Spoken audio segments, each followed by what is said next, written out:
Bien, sean bienvenidos una vez más a clases de Química General y Orgánica para la carrera de Medicina. El día de hoy continuaremos con la materia y en este tópico nos corresponde ver gases. Para comenzar, nosotros hablamos hace algunas clases atrás respecto a lo que eran los gases. En términos generales vimos los tres estados de la materia. Y antes de poder interiorizarnos en el tema, tengamos presente lo siguiente. En general es bastante difícil poder llegar a una regla bastante simple para poder identificar en qué estado nosotros encontraremos a los compuestos. En general no es sencillo saber qué estado de la materia se encontrará en la sustancia. Sin embargo, hay algo que sí nos puede clarificar un poco. Cuando nosotros vimos los tres estados de la materia, nosotros dijimos que en el estado gaseoso, la característica principal es que sus moléculas tenían interacciones relativamente débiles entre ellas, lo que permitía que éstas pudieran separarse y distanciarse, haciendo evidentemente que pudieran alejarse las unas de las otras. Y este punto es bastante importante, puesto que es una de las características más importantes del estado gaseoso.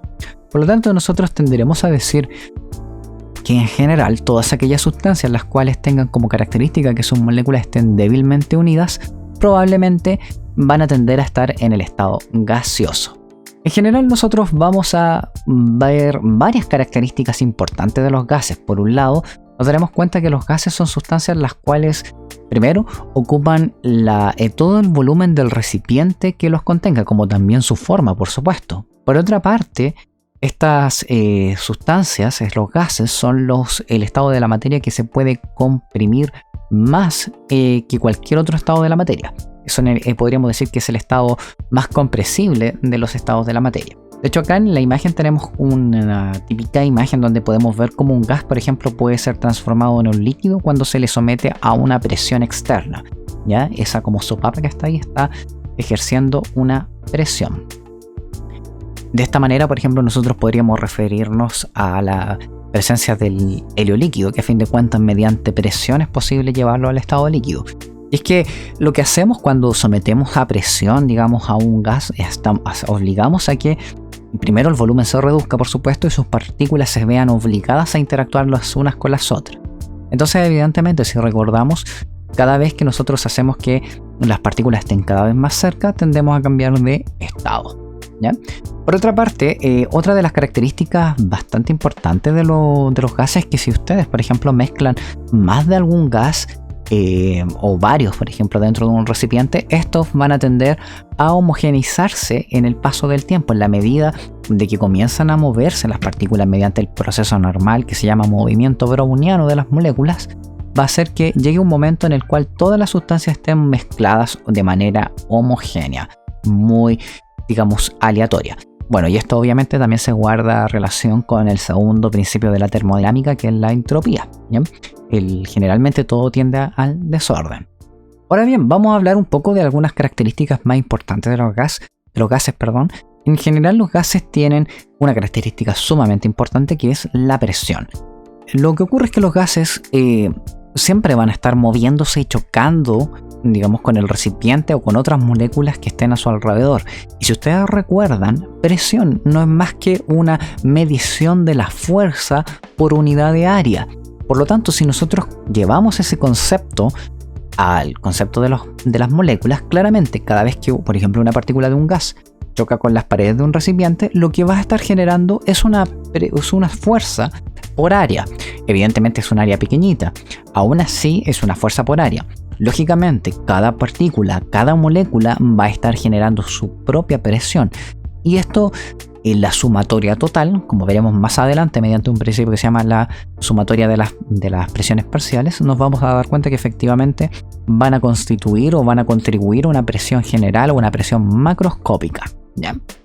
Entonces, acá por ejemplo tenemos un claro imagen donde tenemos cómo las partículas del gas dentro de un globo, que podría ser por ejemplo helio, están chocando contra las paredes del mismo, generando lógicamente presión en las paredes del globo. Pero no hay que olvidar que las partículas del aire, que obviamente si ustedes hacen memoria, nosotros cuando vimos estados de la materia hablamos un poquito, vimos soluciones, mejor dicho, vimos que el aire generalmente está conformado por un 21% de oxígeno, ¿cierto? Tenemos un 77%, si es que la memoria no me falla, de nitrógeno, ¿ya? Y hay digamos, ahí tenemos 8, 9, y tenemos aproximadamente un 1%, 1, y algo por ciento de otros gases, ¿cierto? Entonces cada uno de estos componentes va a estar influyendo dentro, digamos, de las sustancias que rodean o mejor dicho, todas las sustancias que ellos mismos están rodeando, ¿ya? Porque obviamente el aire está rodeando todo el resto de sustancias. Así que evidentemente el aire, o todas las moléculas correspondientes y pertenecientes al aire están ejerciendo su propia presión sobre el resto de las estructuras macroscópicas, por ejemplo, seres vivos. En este contexto nosotros no nos damos cuenta de la presión porque estamos sumamente acostumbrados, ¿ya? Para nosotros es bastante normal sentir la presión normal, ¿ya?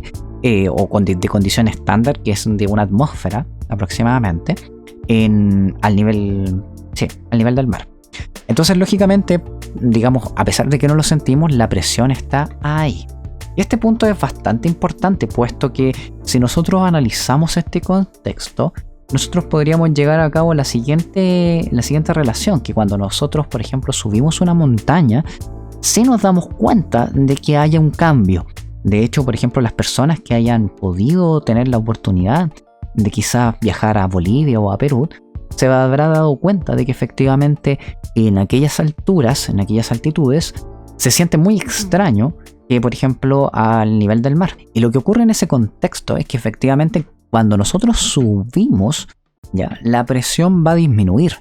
Y de hecho por esa razón a uno le cuesta más respirar cuando está en una altura bastante elevadas. ¿Por qué ahora disminuye la presión? Y es que los gases, como cualquier otra partícula que esté dentro de un planeta, va a estar sometida por supuesto a efectos de la fuerza de gravedad. Entonces, en la medida que nosotros subimos y nos alejamos de la Tierra, por así decirlo, del lecho terrestre, efectivamente la presión o la fuerza de gravedad ejercida sobre las partículas va a ser mucho menor.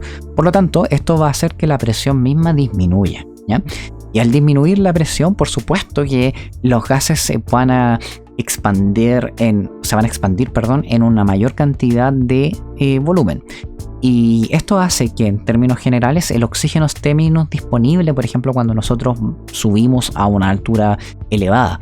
Eso puede ocasionar, por ejemplo, que algunas personas que no estén acostumbradas puedan sufrir de apunamiento.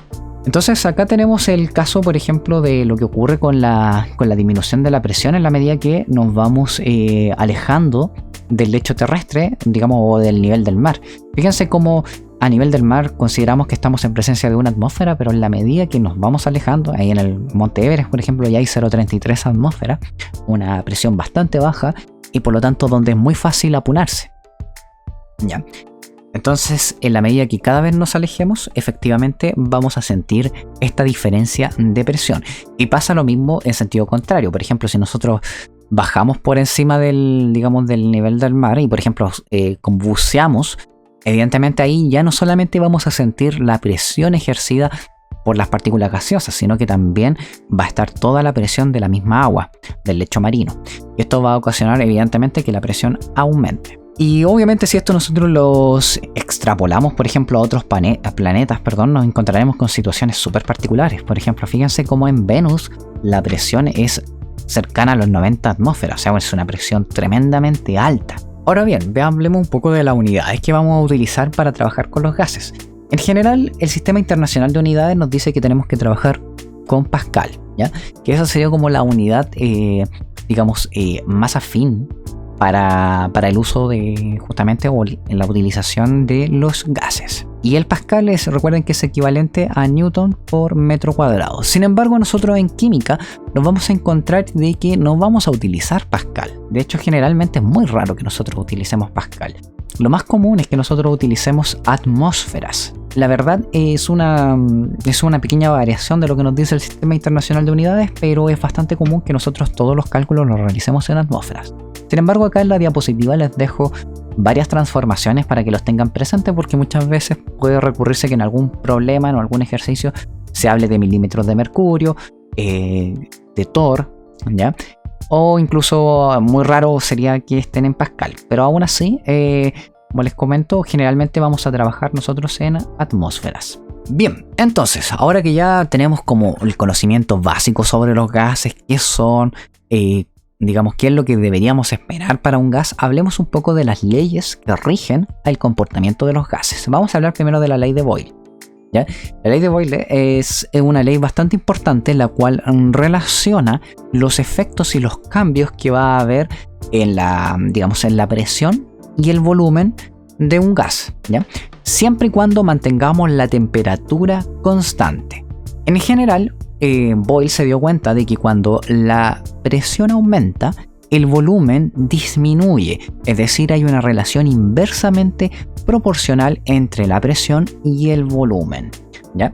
De esta manera, por ejemplo, cada vez que nosotros, acá tenemos por ejemplo un GIF animado que nos muestra este efecto. Fíjense que en el GIF vemos cómo tenemos un montón de partículas gaseosas, las cuales van a tener una temperatura constante, no va a cambiar la temperatura. Sin embargo, cuando nosotros ejercemos presión, aquí lo estamos mostrando con el aumento de pesas encima de justamente como de este pistón, fíjense cómo el volumen disminuye.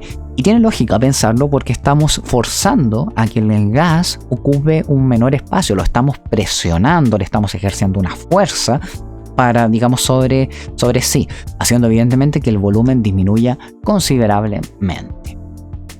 Por lo tanto, nosotros podríamos llegar a la siguiente relación, de que la presión por el volumen va a estar relacionado por una constante de proporcionalidad, ¿ya? Esta es una constante de proporcionalidad.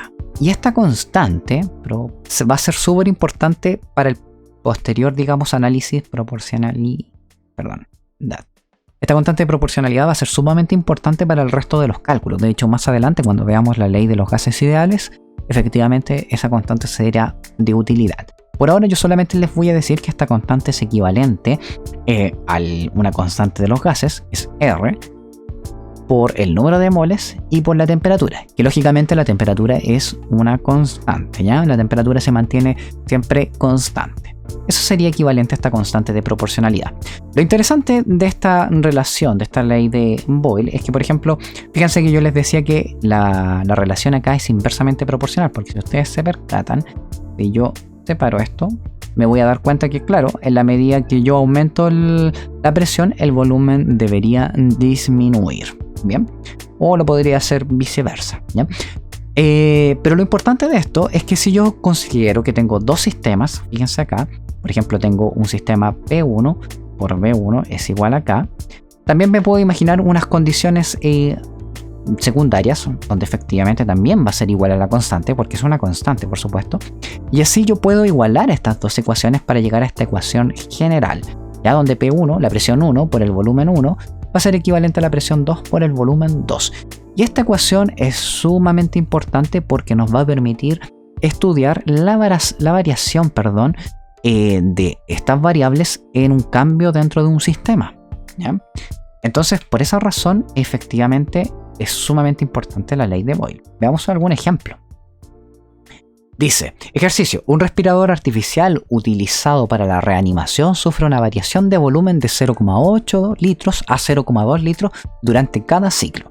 Entonces nos vamos a dar cuenta de que el respirador, aquí lo voy a dibujar así de manera muy simplona, cuando se aprieta, efectivamente disminuyendo su volumen, se le ejerce obviamente una presión, ¿cierto? Para poder disminuir su volumen, cambia de 0,8 litros, que este sería el V1, a un V2, el cual va a ser en este caso 0,2 litros, ¿cierto? Durante cada ciclo. Si la presión inicial es equivalente a la presión atmosférica, es decir, que nos están diciendo que P1 va a ser una atmósfera, ¿ya? ¿Cuál será la presión aplicada para disminuir el volumen? Considere que la temperatura es constante durante todo el proceso. Entonces, evidentemente, acá realizar este ejercicio es sumamente fácil. Sencillamente sería P1 por V1 va a ser igual a P2 por V2. Es decir, el sistema 1, que sería justamente esta condición, y luego el sistema 2 cuando ya se apretó el respirador artificial. Entonces, de esta manera, nosotros podríamos reemplazar una atmósfera por 0,8 litros, va a ser igual a la presión 2 que la desconocemos por el volumen 2 que son en este caso 0,2 litros. Despejamos esto y recalculamos. Esto sería 0,8 dividido 0,2. Esto nos va a dar 4. Entonces, vamos para allá. Esto nos va a dar 4 atmósferas. Esta sería la presión 2. Por lo tanto, de este ejercicio nosotros sabríamos que para que el respirador se comprima, habría que aplicarle una presión de 4 atmósferas, haciendo evidentemente que el globito reduzca de tamaño, pase de 0,8 litros a solamente 0,2 litros. Bastante sencillo. Hablemos ahora de la ley de Charles. La ley de Charles es una ley bastante similar a la anterior, sin embargo, y la ley de Charles viene de la mano de una tercera ley, que es la ley de Gay-Lussac. Sin embargo, la ley de Charles lo que nos va a indicar o va a estudiar es la variación de la temperatura y el volumen manteniendo la presión constante. ¿Ya? En este caso la presión se mantiene constante. Si en Boyle nosotros mantenemos la temperatura constante, aquí vamos a mantener la presión constante. Y vamos a ver cómo la temperatura va a afectar al volumen. En general nosotros podríamos llevar a cabo el pensamiento de que cuando nosotros aumentamos la temperatura, el volumen debería aumentar. Y esto lo podemos entender porque cuando nosotros aumentamos la temperatura vamos a aumentar la movilidad de las partículas del gas. Por lo tanto, nosotros evidentemente deberíamos tener el efecto de que el volumen también debería ir en incremento. En otras palabras, tendríamos una relación directamente proporcional entre el volumen y la temperatura. Observen, por ejemplo, acá en el GIF animado cómo el globo se empieza a hinchar en la medida que nosotros le ponemos justamente le ponemos temperatura, ¿ya?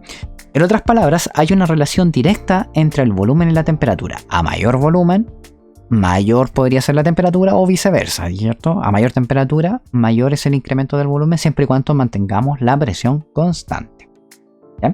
Entonces nosotros podríamos llevar a cabo la siguiente relación. Fíjense que ahora nuestra ecuación va a cambiar de esta manera, ¿cierto?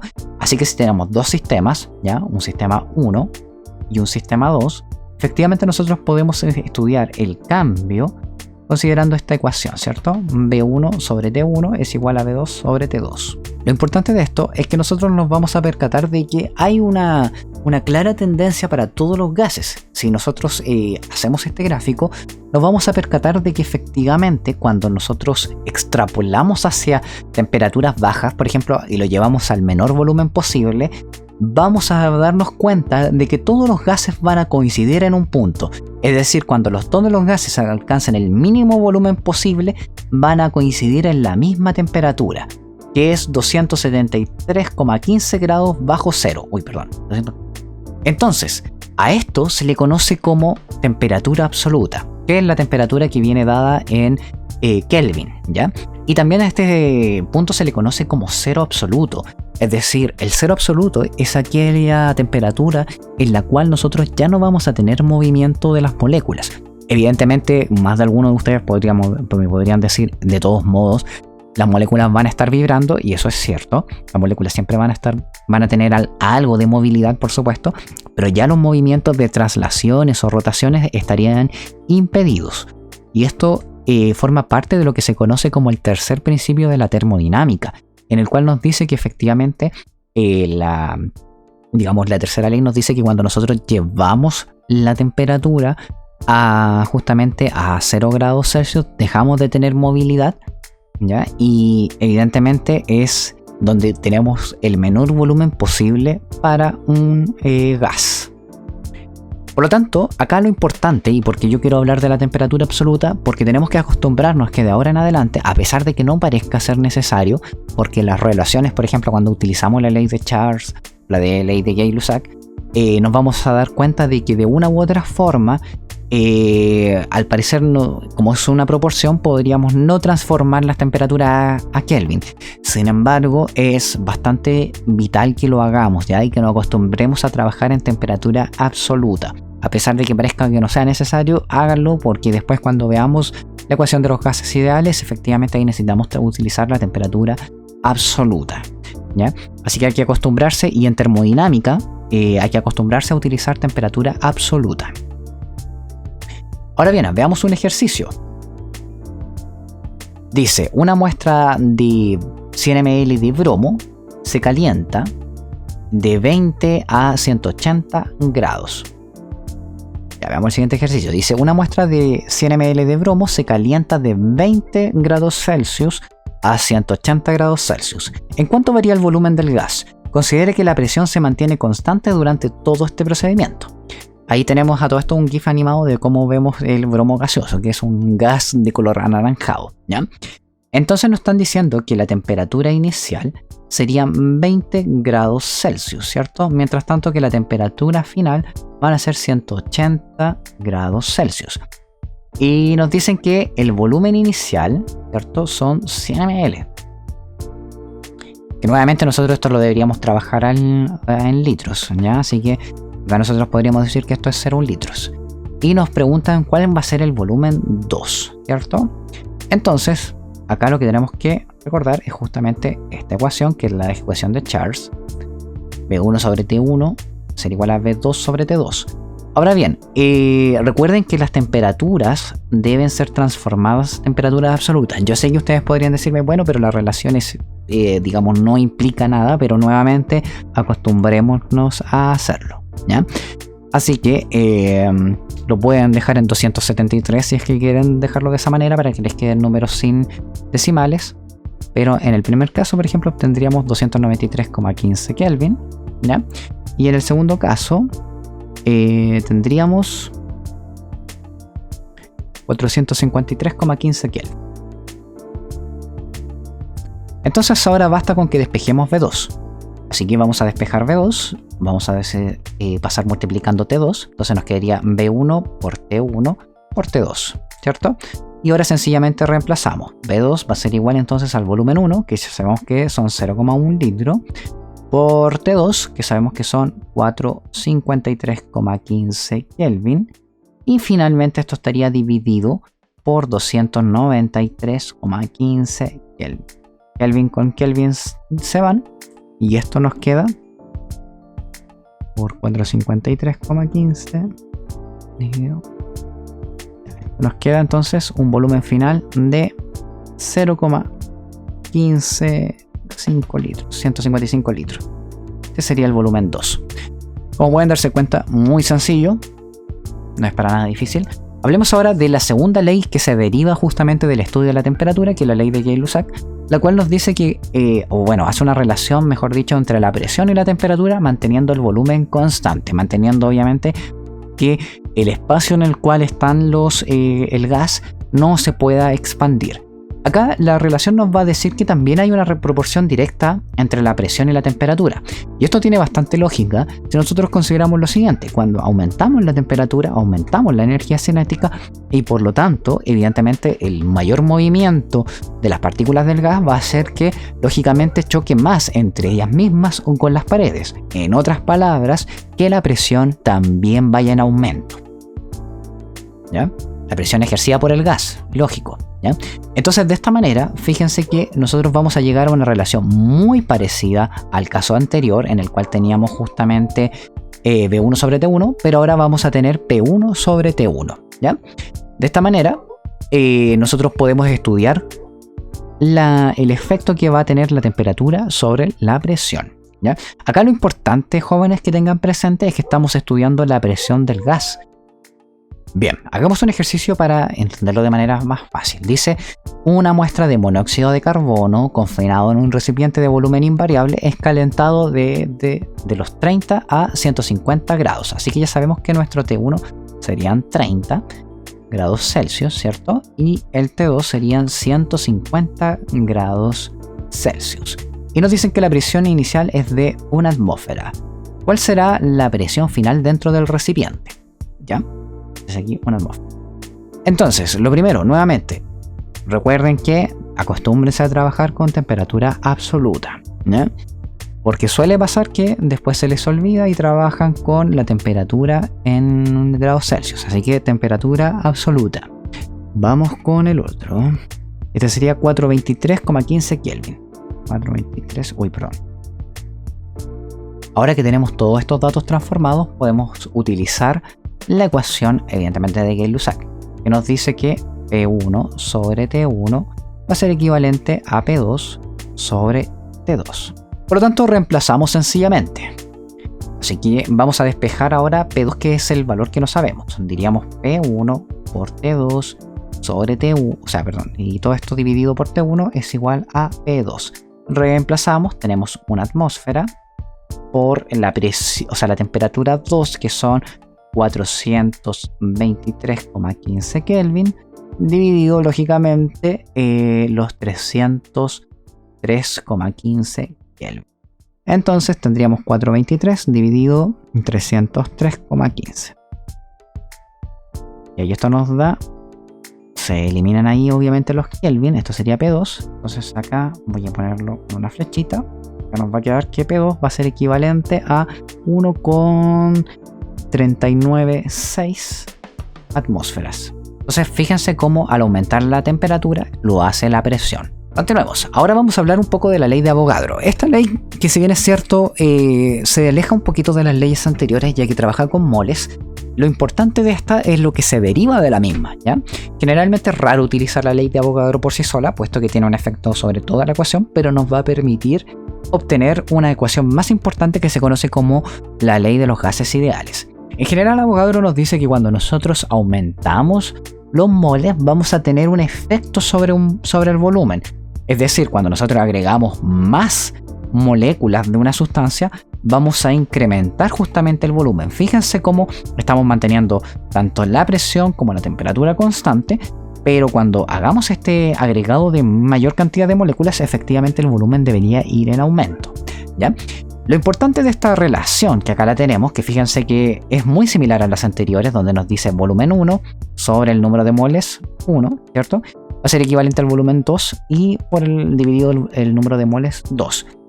En otras palabras, la ecuación funciona bastante similar, solamente estamos ahora viendo el efecto de los moles, pero lo importante de esto es la ecuación de los gases ideales que se deriva de acá. Porque, lógicamente, ustedes si se dan cuenta, nosotros tenemos tres variables que, a pesar de que estamos tratando de jugar con el hecho de que vamos a mantener constantes algunas de ellas, la verdad es que en la práctica es relativamente difícil, ¿ya? Motivo de esto es porque efectivamente los gases, cuando por ejemplo nosotros incrementamos los moles, también vamos a incrementar la presión.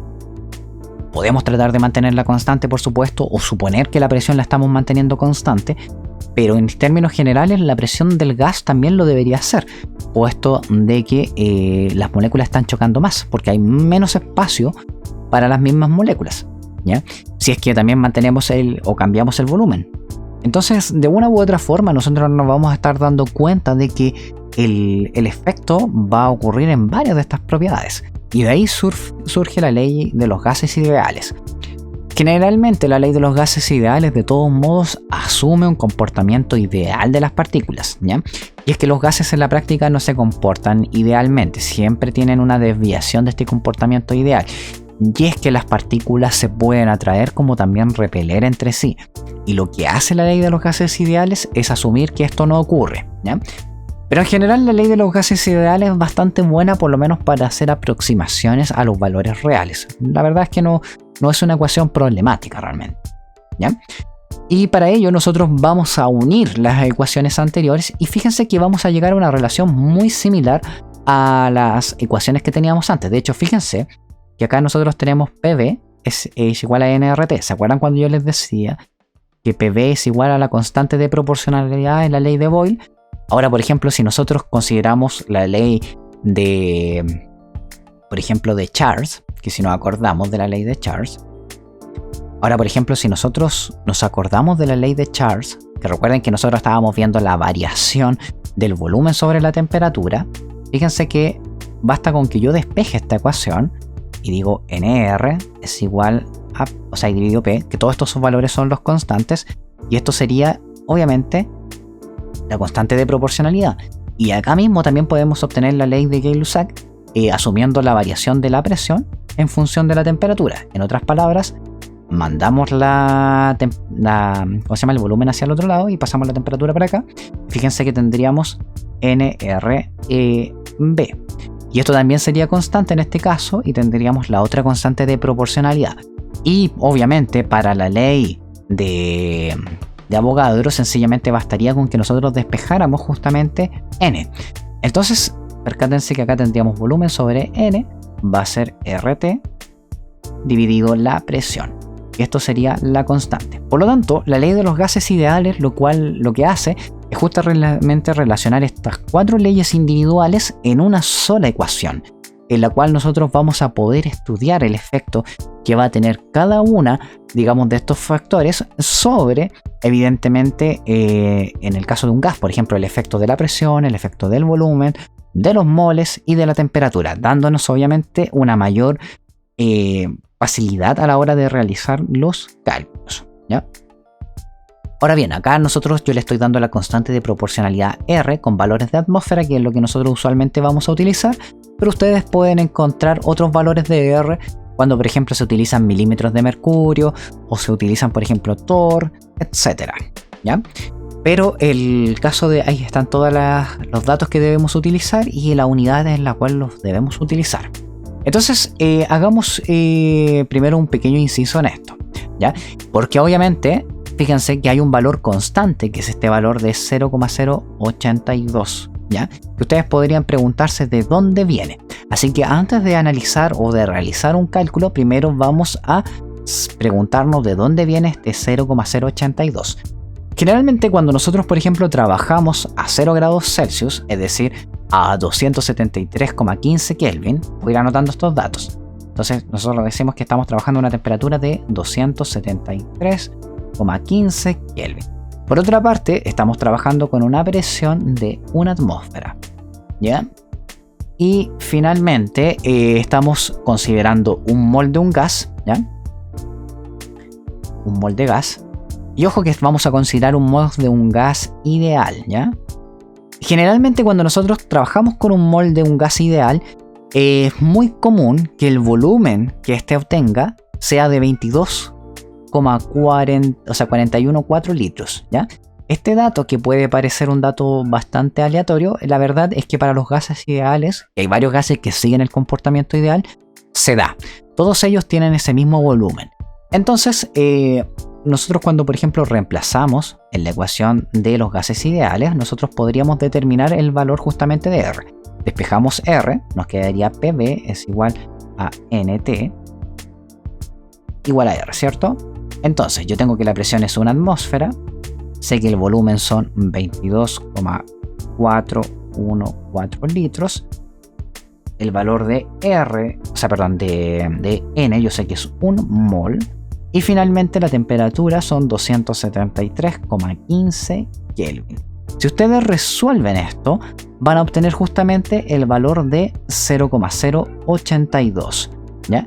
Con las unidades evidentemente de atmósferas por litro sobre moles por Kelvin. Y de esta manera se determina el valor de la constante de los gases ideales. Así que por eso ese valor, bueno, ahí está más bonito el cálculo. Voy a borrar los cálculos míos para que puedan verse con mayor calidad. Entonces de esa manera se puede determinar el valor de R. Ahora hagamos un ejercicio para ir, digamos, poniendo en práctica esto. Dice en un recipiente de 10 litros, fíjense que nos están diciendo que el volumen son 10 litros. Tenemos un recipiente en el cual nos dicen que hay 45 gramos de cloruro de hidrógeno gaseoso, ¿ya? Entonces nos están diciendo que de HCl tenemos 45 gramos. Si el recipiente se encuentra a una temperatura de 27 grados Celsius, fíjense, 27 grados Celsius, determine la presión ejercida por el cloruro de hidrógeno, ¿cierto? La presión no tenemos idea. Entonces, ¿qué es lo que nosotros vamos a hacer? Primero, vamos a darnos cuenta que tenemos que transformar la temperatura a Kelvin, ¿cierto? Así que vamos a poner acá 273,15 para poder transformar eso a Kelvin. Esto nos da un valor de 300,15 Kelvin. Y ahora que tenemos la temperatura en Kelvin, lo que vamos a hacer es determinar los moles, por supuesto, porque esto es lo que nos falta. Entonces recuerden que para determinar los moles, nuestro primer paso antes de utilizar la ecuación de los gases ideales sería determinar la masa molar, ¿cierto? Entonces, paso 1, nosotros vamos a determinar la masa molar y en este caso molecular del HCl. Si nosotros analizamos la molécula del HCl, nos vamos a dar cuenta que está conformada por un átomo de hidrógeno, que obviamente pesa 1 gramo mol, ¿cierto?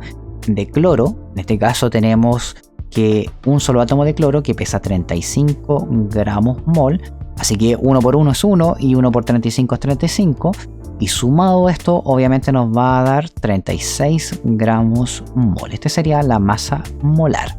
Ahora que tenemos la masa molar calculada, podemos determinar los moles. ¿Cómo lo hacemos? Yo sé del dato anterior que un mol de HCl equivale justamente a 36 gramos. Recuerden que ustedes pueden utilizar la ecuación si quieren. A mí me gusta hacer las reglas de 3, pero eso queda a gusto del consumidor. Así que ahora nos vamos con nuestro dato. Nosotros tenemos 45 gramos y queremos saber cuántos moles de HCl hay acá. Así que sería 45 dividido 36, ¿cierto? Esto nos va a dar 1,25 moles. Y nosotros vamos a tener 1,25 moles. ¿Ya? Este sería el valor de N. Y ahora que tenemos este dato, podemos calcular la presión utilizando la ecuación de los gases ideales. Voy a poner acá. Entonces, paso 3. Decimos que PV es igual a RNT. Y como queremos calcular la presión, despejamos sencillamente ahí la presión. Nos queda RNT sobre volumen. Así que ahora reemplazamos. Diríamos 0,082 litros por atmósfera mol Kelvin, ¿cierto? Por el volumen, que en este caso, perdón, por los moles, que en este caso son 25 moles, por la temperatura, que ya sabemos que son 300,15 Kelvin, ¿cierto? Moles con moles se van y Kelvin con Kelvin se van. Y todo esto dividido los 10 litros. Voy a tener que tirar acá una cosa ahí para que no nos confundamos. ¿Ya? Entonces, voy a poner acá presión, va a ser equivalente, sencillamente ahí reemplazamos, serían 0,082 por 1,25 por 300,15 dividido los 10 litros. Y esto nos va a dar 3,076 atmósferas. 3,076 atmósferas. Este sería el valor que obtendríamos para esta presión. Como pueden darse cuenta, es relativamente sencillo. Solamente hay que acordarse de que efectivamente hay que interpretar y cambiar obviamente los datos y las variables para poder obtener el resultado de manera correcta. Ahora bien, ahora que tenemos estos datos fijos, nos vamos a dar cuenta que muchas veces nosotros lo que podemos hacer es establecer una relación entre dos sistemas. Al igual que lo que pasaba con los datos anteriores, ¿se acuerdan cuando veíamos la evolución de un sistema?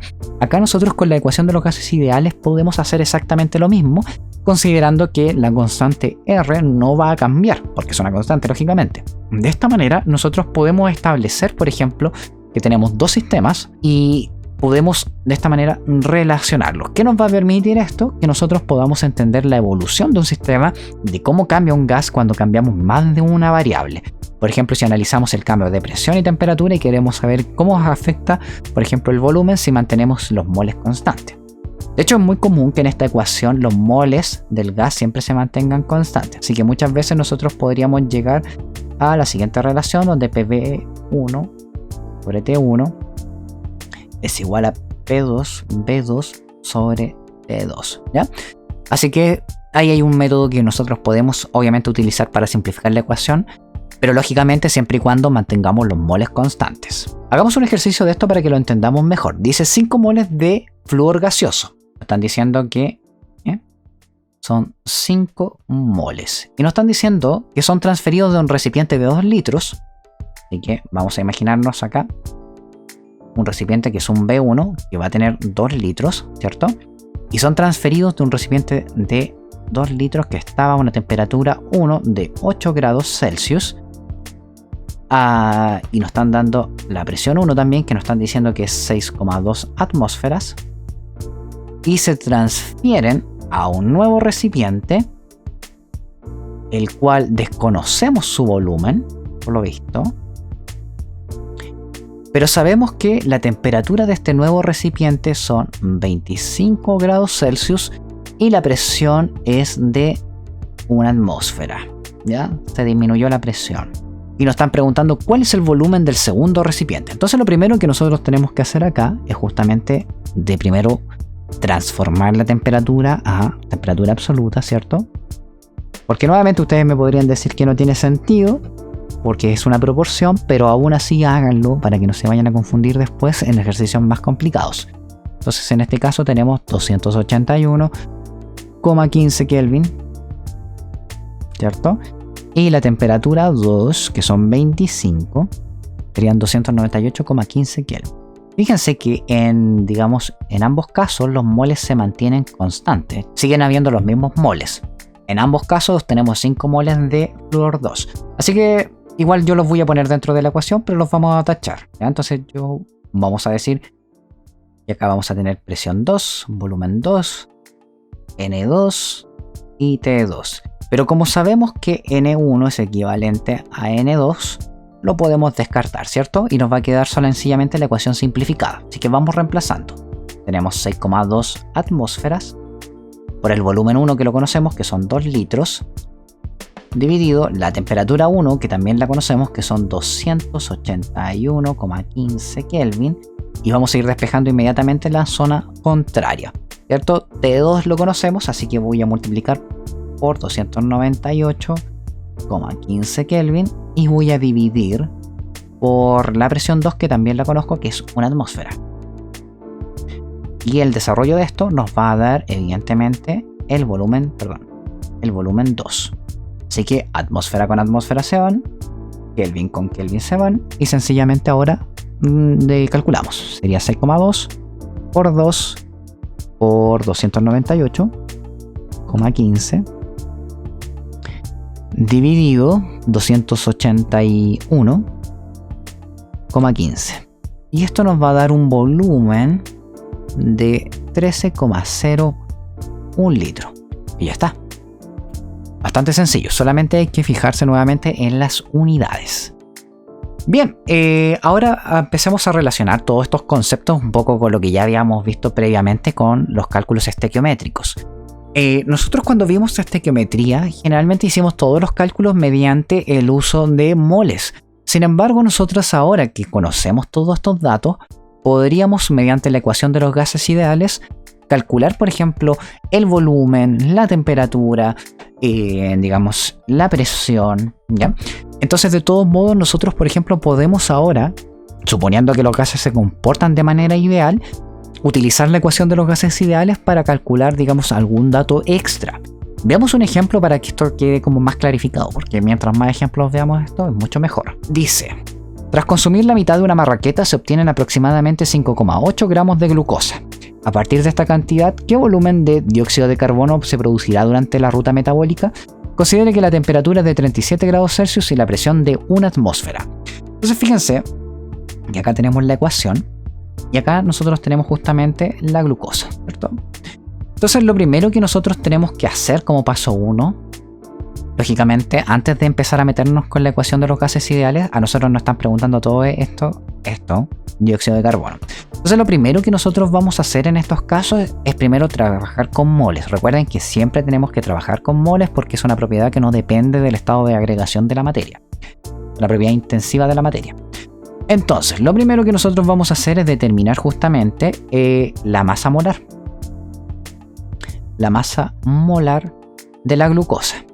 Porque primero tenemos que hacer el cálculo estequiométrico. Así que aquí vamos a recordar un poco de lo que vimos en la clase anteriores. Primero determinamos los moles, luego hacemos el cálculo estequiométrico y finalmente vamos a utilizar la ecuación de los gases ideales. Lógicamente nosotros también nos podríamos devolver si es que nos dieran, por ejemplo, algún dato, en este caso, no sé, por ejemplo, la presión del gas, y nos dieran los demás datos, podríamos calcular cuántos moles de dióxido de carbono hay, ¿ya? Pero en este caso nosotros vamos a partir calculando los moles. Entonces, lo primero, tenemos carbono, tenemos hidrógeno y tenemos oxígeno, ¿cierto? De carbono, fíjense que tenemos 6 átomos, de hidrógeno tenemos 12 y de oxígeno tenemos 6. El carbono pesa 12 gramos mol, perdón, no 16. El carbono pesa 12 gramos mol. El hidrógeno, por su parte, pesa 1 gramo mol. Y el oxígeno pesa 16 gramos mol. Sencillamente ahora resolvemos. Sabemos que 6 por 12 son 12, son 72. Acá tenemos 12. 6 por 6, 36. Una son 96. Y si sumamos todo esto nos va a dar 180 gramos mol. 180 gramos mol. Ahora tenemos la masa molar calculada, ¿cierto? Ahora que la tenemos calculada, vamos a calcular los moles. Entonces aquí vamos a poner los moles de glucosa, ¿cierto? Entonces, ahora que queremos sacar los moles de glucosa, lo primero que vamos a hacer es acordarnos de cuánta masa teníamos. Teníamos 5,8 gramos, ¿cierto? Entonces vamos a decir de la masa molar, yo sé que 180 gramos están en un mol, o mejor dicho, un mol pesa 180 gramos, pero nosotros tenemos 5,8 gramos. ¿Cuántos moles realmente son esos 5,8 gramos? Es un valor bastante ínfimo todo esto. Resolvemos. Y esto nos va a dar 0,032 moles. Entonces vamos a tener 0,032 moles de glucosa. Ahora que tenemos este dato, podemos calcular entonces cuántos moles hay de CO2, ¿cierto? Vamos ahora a calcular los moles de CO2. Para ello nos vamos a recordar de la ecuación. Vamos a utilizar ahora el cálculo estequiométrico. Entonces, decimos que C6H12 O6 más 6 átomos de oxígeno para producir 6 moléculas de dióxido de carbono más 6 moléculas de agua, ¿cierto? En otras palabras, si nosotros analizamos este dato, diríamos que un mol de glucosa va a producir 6 moles de dióxido de carbono. Nosotros lógicamente no tenemos un mol, sino que tenemos 0,032 moles de glucosa. Y no sabemos cuántos moles de CO2 estamos produciendo. Así que sencillamente respondemos con esa regla de 3, sería 0,032 por 6 dividido 1 y nos va a dar que estamos produciendo 0,192 moles de CO2, ¿cierto? Ahora ya sabemos la cantidad de dióxido de carbono producida. Obviamente estamos asumiendo que tenemos un exceso de oxígeno dentro de este procedimiento. No tenemos una persona con problemas, digamos, de carencia de oxígeno. Entonces ahora que tenemos esta situación, vamos a ir al paso 4, donde ahora sí vamos a utilizar la ecuación de los gases ideales, ¿cierto? Vamos a ir recolectando los datos que tenemos del ejercicio. Nos dicen que la temperatura son 37 grados Celsius y tenemos una atmósfera de presión. Esa temperatura son 37 grados Celsius, que es la temperatura corporal, y la presión es de una atmósfera. La temperatura inmediatamente la vamos a transformar en temperatura absoluta, lo que nos va a quedar 310,15 Kelvin. Entonces estos son 310,15 Kelvin. Ahora que tenemos estos datos, fíjense que si nos acordamos de la ecuación de los gases ideales, NRT, tendríamos que despejar el volumen, que es el dato que nosotros no sabemos. Ahí lo tenemos. Volumen entonces va a ser equivalente a los moles, que en este caso son 0,192 moles, por la ecuación de los gases ideales, que es 0,082 litros por atmósfera, mol Kelvin, ¿cierto? No me va a alcanzar acá, así que lo vamos a volver a escribir. El volumen va a ser equivalente a 0,192 moles por 0,082 litros por atmósfera, mol Kelvin, por la temperatura, que son 310,15 Kelvin. Todo esto dividido la presión, que yo sé que es una atmósfera. Entonces ahora sencillamente atmósfera con atmósfera se van, mol con mol se van y Kelvin con Kelvin se van, ¿cierto? Entonces nos quedaría 0,192 por 0,082 por 310,15 Kelvin. Esto nos va a dar un valor final de 4,883 litros. Este sería el volumen que se estaría produciendo de dióxido de carbono durante una exhalación tras consumir y, digamos, durante toda esta ruta metabólica de esa mitad de marraqueta. Bien, hagamos otro ejercicio para ir soltando un poquito más la mano. Dice, se añade un trozo de aluminio, ya de 4 gramos de aluminio, en un exceso de ácido clorhídrico, produciendo hidrógeno gaseoso. en el proceso. ¿Qué volumen de hidrógeno se producirá si se considera que la reacción se llevó a 25 grados y una presión de 1 atmósfera? ¿Ya? Y nos dan justamente la masa molar del aluminio, que aquí está mucho más fácil porque como es solamente un átomo, ya no tenemos que determinar la masa molar de la molécula, sino sencillamente esta sería la masa molar atómica, ¿cierto? Entonces fíjense que primero lo que nosotros vamos a hacer es determinar los moles.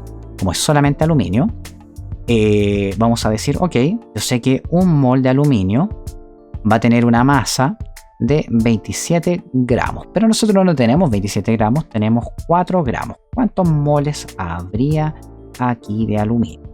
¿Cierto? Entonces sería 4 dividido 27. Esto nos va a dar un total de moles de 0,148 moles. 0,148 moles.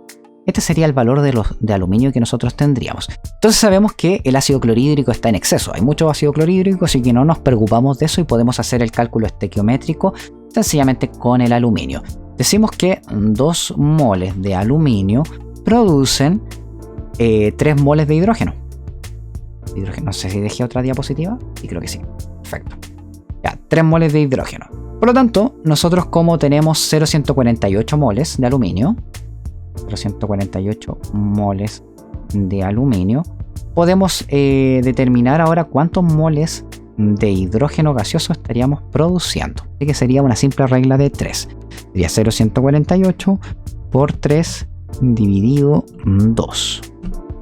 Lo cual nos va a dar un valor final de 0,222 moles de hidrógeno. 0,222 moles de hidrógeno. Ahora que tenemos los moles, podemos calcular lógicamente, lo voy a anotar acá. Sabemos que se nos está produciendo 0,222 moles de hidrógeno. Ya, y ahora que tenemos los moles, podemos hacer el cálculo con la ecuación de los gases ideales. Entonces la temperatura nos dice que son 25 grados Celsius, así que lógicamente nosotros podemos ahora realizar el cálculo a temperatura absoluta, que en este caso serían 298,15 Kelvin, ¿cierto? Y tenemos una presión de 1 atmósfera, ¿ya? Y esos son todos los datos, y nos están preguntando por el volumen. Entonces, como último paso final, sencillamente aplicamos la ecuación de los gases ideales, ¿cierto? Suponiendo que el hidrógeno se está comportando como un gas ideal. Entonces tenemos PV es igual a RNT. Entonces acá despejamos el volumen. Nos quedaría RNT sobre presión. Así que vamos despejando.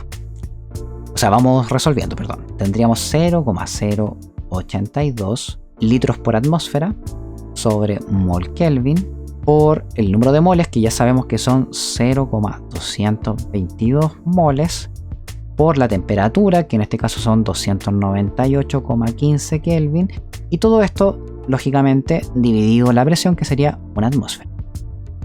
Atmósfera con atmósfera se van, mol con mol se van, y Kelvin con Kelvin también se van. Entonces, sencillamente responderíamos 0,082 por 0,222 por la temperatura, que son 298,15. Esto nos va a dar un valor final de 0,5427 o 48. Nos da entonces 5,428 litros. Este sería el volumen de hidrógeno gaseoso que estaríamos produciendo durante la reacción química, ¿ya? Así que, como pueden darse cuenta, es relativamente sencillo. Sencillamente tienen que tener mucho ojo con las transformaciones y ya estaría.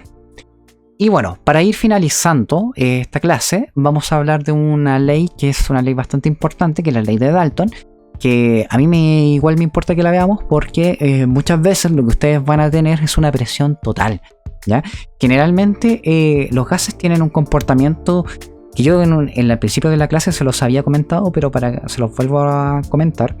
Y es que cuando nosotros tenemos más de una sustancia, digamos dentro de un recipiente gaseosa, obviamente, cada sustancia va a tener su propia presión. Sin embargo, la presión total que nosotros distingamos de esta mezcla va a ser equivalente, lógicamente, a la sumatoria de las presiones individuales.